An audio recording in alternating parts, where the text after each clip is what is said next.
Yeah, just seeing the transformation of confidence, because that's one of the main principles that I teach, especially for women.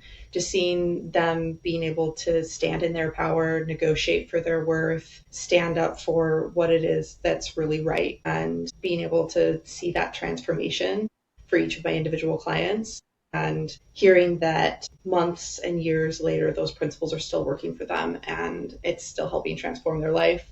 They're getting paid more. Welcome to Career Coaching Secrets, the podcast where we talk with successful career coaches on how they built their success and the hard lessons they learned along the way.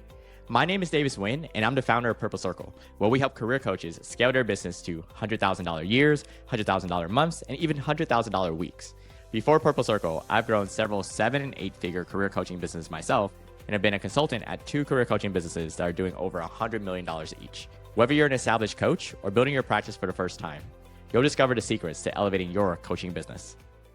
Hey everyone, welcome to another episode of Career Coaching Secrets podcast. I'm your host Rexhen, and today's guest is Lori Potts, a confidence coach, career strategist, and communication trainer helping balance-driven women land roles and lead boldly using science-backed principles. With the track records of helping 88% of her clients secure interviews within 3 months, Lori empowers women to break free from toxic work environments, speak with authority, and secure positions that align with their values and worth. From private coaching to corporate workshops for Meta and TED, Lori's mission is clear: help women own their voice, elevate their impact, and get what they deserve without compromising who they are. And it's a pleasure for me to have her on the podcast today. Welcome to the show, Lori. Thank you for having me, Rexhen. So, Lori, I want to understand how your coaching got started. What inspired you to become a coach and then start your own coaching business? So when I worked in tech, my supervisor just always really appreciated my feedback and candor. And I essentially became his informal coach. He would always ask me for feedback, and I was always willing to give that when he found it helpful. So I started reading more self-help books during that time and just realized that I already believed to be true. A lot of other people did too, but growing up, I didn't have those same type of beliefs instilled in me.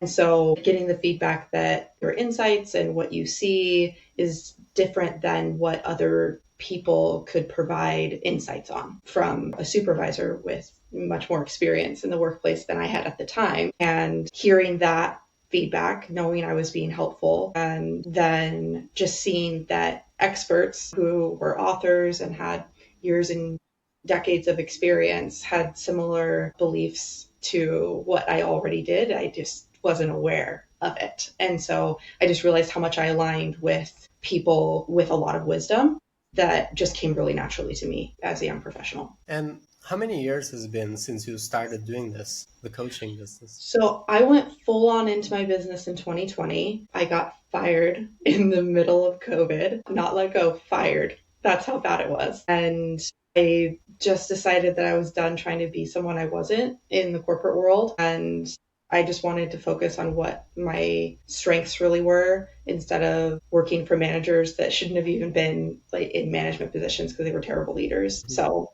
I just wanted to focus solely on what I knew my strengths were and make a difference in people's lives. Interesting. We've had a very similar story on the podcast with another coach that also got fired over the phone. And at the time, she also had 2 kids to take care of. And it was interesting. Her story is like she got fired, but she got the call saying, hey, we will give you your job back, without even saying that she got fired. It's like you already can assume that we fired you. We'll give you your job back, but at a lower rate. So it was a very terrible call for her.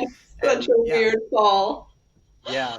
Wow. So yeah, her episode, if you ever wanted to check it, is Krista Morris. Is a great episode, great story. She managed to grow her coaching business and it worked out very well for her. So yeah, very similar stories. But interesting that you mentioned that. And right now, we're like almost 5 years now that you're running your own coaching business, working with your clients throughout these years. Which part of that journey do you find the most rewarding? That coaching journey? Yeah, just seeing the transformation of confidence, because that's one of the main principles that I teach, especially for women, just seeing them being able to stand in their power, negotiate for their worth, stand up for what it is that's really right, and being able to see that transformation for each of my individual clients. And hearing that months and years later, those principles are still working for them and it's still helping transform their life. They're getting paid more, they have better work-life balance, they're setting boundaries that they didn't before. So they're just overall much more happy and more fulfilled in their life in so many areas outside of just their career, because the principles apply in so many areas of your life. And for any woman listening to the podcast, what is exactly, if we were to break it down to the ideal client profile that you work with, is it on a specific industry? We say woman, but is it on a specific industry? Is it on a specific demographic? Do they have a certain connection between them, like a certain goal or maybe a certain challenge that they're facing? How would you describe it? Yeah, so usually the main challenges and pain points that the clients who come to me are experiencing are things like a lack of confidence, not being able to stand up for themselves, or they do have confidence and they're portraying that, but they're not achieving what it is that they want to in their career. So maybe it's not a cultural fit where they're working, or it could simply be that there's a lot of negativity bias towards women at the organization, or maybe they have learned behaviors that is causing a lot of self-sabotage. So they may not know that how they're being perceived is different than what they're aware of. A lot of the time we're just simply, unless we've been taught how to communicate and what nonverbal and verbal cues communicate about us based on research, then we don't know how we're being perceived. And that has a lot to do with bias. It has a lot to do with how other people have been raised, how biases other people took in during childhood and as adults. And so if we take a more science-backed approach, which is really what I teach, then you can start to implement verbal and nonverbal cues, change your tonality, change your entire presence in a room to help yourself to come across in the way that you intend, and then transform your life as a result. Focus on what you can control, and that's your own actions, your own tone, all of those things, and you can start being more influential in really powerful ways if you just learn the right type of communication skills. So a strong focus on communication and how you're showing up to your everyday work, to your everyday work challenges, let's say. And if any woman is listening, how does the program work? Is it a certain length that they are working with you? Is the program of a certain curriculum, or is it like customized to every client? How does that look like? Yeah. So I have a few different programs. One is my Job Search Accelerator program for balance-driven women. So that one is usually 3 months. 88% of my clients get interviews at 3 months or less, and they get offers within that time as well. And so I found that time frame usually enables the majority of my clients to achieve the results that they're looking for their job search. I also have a confidence program where we focus on nonverbal, verbal communication, skills like that, and helping you set boundaries while still being liked at work, while still achieving the results that you need to, and getting the ROI that you need to at work, while building your confidence and while not just like achieving the results that your manager wants, but achieving the work-life balance and work-life integration that you're really looking for. Because so often people just see or feel that like you can be confident, but then there's like, it's a two-edged sword, right? Then people will see you as aggressive, whereas you can be in like a combination, I'll say, of competence and likability. And when you're in the competence and likability box, and I'm not talking about like the likability trap, but when you're able to communicate both competence and likability and right, warmth and competence together, then people see you as likable, people see you as capable, and you need both to be able to usually be more influential in life. And so I teach those types of skills to help build warmth and build that competence so people see both, and people want to spend time with you and they want to also have you be more influential, right? Because you want a promotion, you also want, people to want to spend more time with you. And whether you're doing a job search, right? Because that's something that you have to get people to spend more time with you, right? A second interview, right? A group interview, whatever it is, right? You want them to want to spend more time with you and ultimately hire you. And then if you're trying to get promoted, same principle. So I have a couple different programs. It just depends on where you're at in your career and what your goals are if you want to work with me. And generally these women, is not specific that they are in leading positions, right? Most of my clients are like mid to entry level. So probably like 2 to 15 years in your field, whether that's the number of years in your specific field or just the number or just how long you've been working generally. So it's usually somewhere in there. Thank you for sharing that.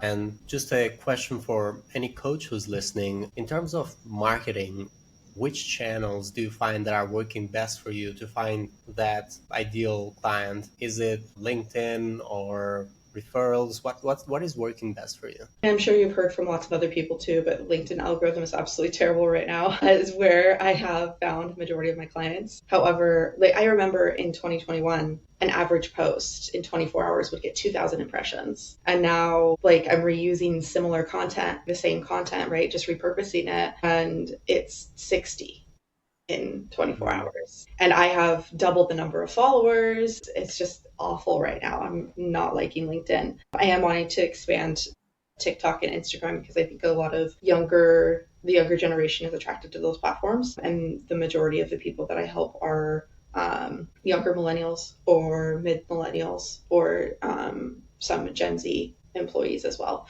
So wanting to expand into those areas soon. It's just a matter of taking the time to build the video content to get it going. Interesting that you say that in 2021, it was 2021 you said, right? It was much better It was. for the algorithm. Yeah, that is so different from, because I haven't been on LinkedIn in 2021. I was focused on other channels, and what you're saying is so mind-blowing that you actually could have gotten that much engagement in 24 hours.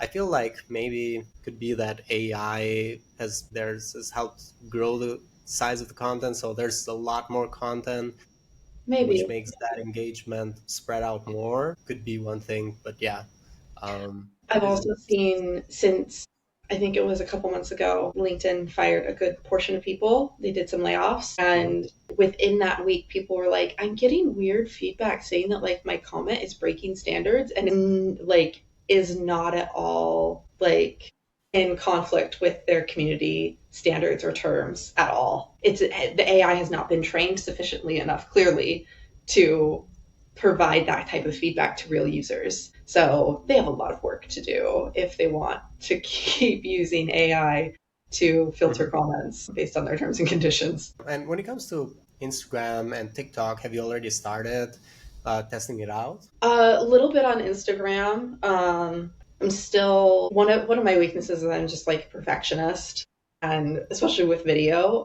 So that's probably one of the hesitations with the creating that content because TikTok is solely video.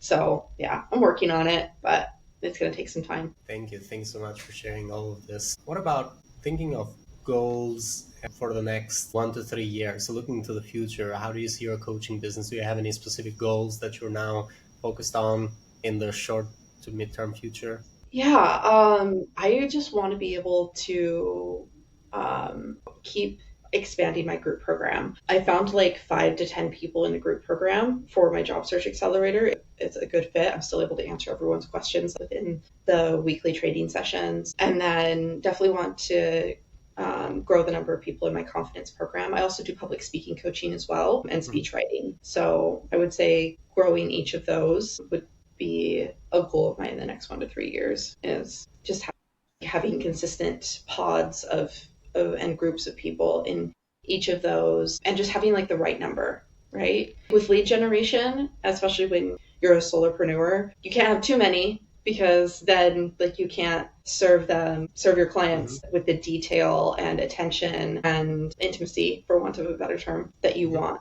But you also don't want to puke because then, right, you don't have the income that you really want. So I would say just that Yeah. consistency. So you want to, let's say, have more growth, but have it in a way that you can manage it, not Right. scale to a point that you would need to grow Yeah. your team, have more coaches. Yeah. And I've seen coaches that they get so many people in their program that they then can't serve them. It's like, okay, great, you're making tons of money. That's awesome. But now your quality of service has gone down significantly. Yeah. And you either need to bring in another coach or have more like meetings each week, something, right? Hmm. To make sure that your quality of service is still at a high level. And that's Hmm. something that's really important to me is because I don't even like using a lot of automation with like bots or things like that because I want to have a real conversation with someone to make sure that Hmm. they're actually like the right fit for my programs and things like that.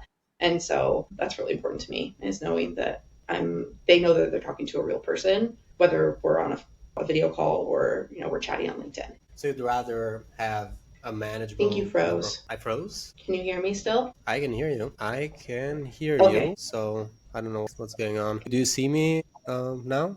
Yeah, I can see and hear you now. You're just lagging a little bit now. Okay, that's strange. Hopefully there's Okay, no we're good issues now. like that. However, when this is recorded, it's recorded separately on my device and separately on your device. And when it's uploaded, there's not going to be any of this lag. It's just maybe we experience it a little bit right now, but when the episode goes out, there's no lag. So don't worry about it. Sounds good. Cool. But thank you for bringing it up. I didn't know I was getting stuck.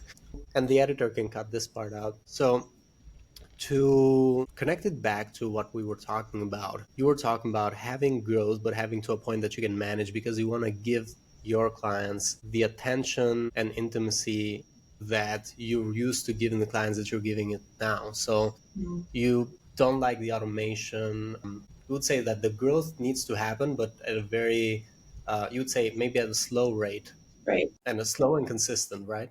Cool. And have you made so far for any coach? I always ask this question in terms of investments. What have been some good investments that you've made that you feel like, oh, I invested some money in that. That was a good return that I got from it. Is there any investment like that that you'd like to share? Or even like bad investments, terrible investments? Yeah, I have liked using the LinkedIn tool Condo. So you can set reminders to follow up with certain leads. Hmm. And I also use LinkedIn Helper for a little while. So those are two that I found helpful. LinkedIn Premium is now really a non-negotiable when it comes Hmm. to running a business if you're trying to get leads on LinkedIn, because they've now limited the number of people you can connect with using a written connection request. I think that gone down to like 10 per month just within the last year. And it used to be a lot more than that. So that's one of the things that I see if you're trying to grow a business, whether it's coaching business or something else, and you're trying to get leads on LinkedIn, I would say a premium either with Sales Navigator or just the business version is really important. Totally agree. And from our end also, we found Condo to be very useful. So Michelle's tool is very, very good also for managing the inbox. Mhm. It's kind of like superhuman for email. So it's Yeah. very nice to have that. Yeah. And so investments in tools, what about, have you ever had any team member? Have you invested in a team? I utilized a VA, that's the word, last year. That was helpful. She set up a webinar for me and some lead generation tools. And then I worked with Adrienne Weimer a few years ago. She's a sales coach and specializes in lead generation for LinkedIn. And she was Mhm. helpful for me as well. I would say, yeah, getting a VA that specializes in the tools that you're already using and then learning sales is super helpful. I also started Jeremy Miner's program. His business is called Seventh Level, where he teaches you all about sales psychology. So you decrease the number of objections that you get and you learn to handle objections in a way that isn't pushy. So people are more likely to say yes to you because they don't get that fight or flight response because Mhm. you're helping them feel more comfortable and safe.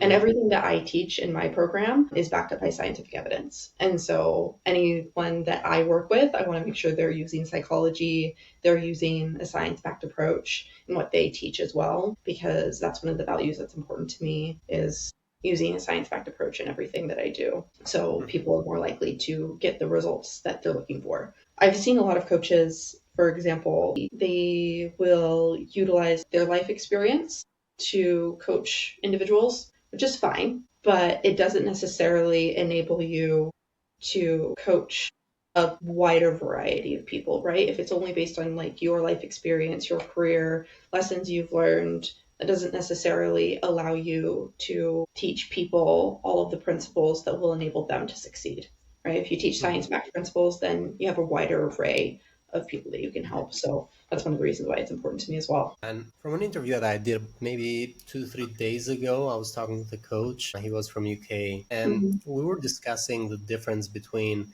a coach and a mentor. And what he said that is a mentor is someone that would teach you on lived experience that he's gone through. So would you agree that that is kind of like what describes a mentor versus a coach that can teach you in a wider array of topics? Yeah, I think that's kind of a good example. There's definitely mentorship that happens with coaching. You do want someone who's had some experience with the challenges that you're facing, just so they, even just can simply empathize, right? Because you want to feel safe. Especially when I'm working with women, like, those are priorities that I see. Because I've worked with men as well, but I specialize in helping women. I see that women are looking for people who they feel safe with, who they can be vulnerable with, and those priorities are higher on a woman's list than I usually see on a man's when I'm working with them. And I can see that obviously there's that difference between how a man's mind works and a woman's, Mm.